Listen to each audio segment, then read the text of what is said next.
Dæmið x í öðru veldi pluss 2xy pluss y í öðru veldi. Ég tengi strax við að þetta ferningsreglan.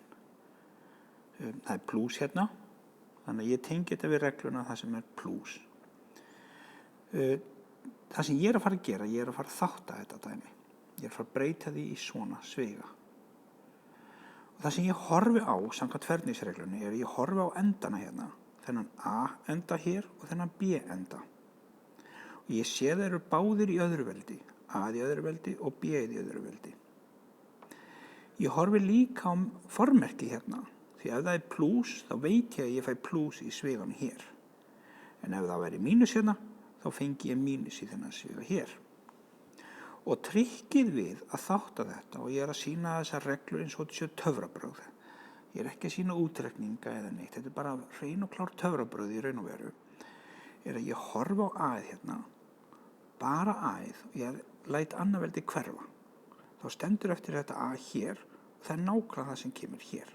Þetta A kemur hérna í svigan.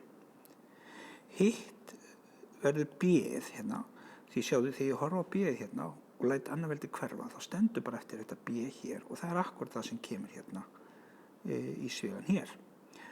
Og þeir eru tveir svigarnir nákvæmlega eins í raun og veru, sem þýðir ég get sett hann upp í eitt sviga í öðru veldi. Þannig að ég horfi á endana og eyði öðru veldinu á báðum endunum, þá fæ ég upp hvað verður í sviganum. Ég spá ekkert í miðjuna vegna þess að ef endarnir eru báðir í öðru veldi, þá gengur þetta upp. En skoðum þetta dæmi aftur. Við erum með x í öðru veldi hérna í þessum enda og við erum með y í öðru veldi í þessum enda. Þannig að báðir endarnir eru í öðru veldi. Þá læt ég annað veldi hverfa hér á x-inu og annað veldi hverfa hér á y-inu og þá fæ ég akkurat í svigan x í annað staðinn og y í hinn. Þetta merki hérna pluss.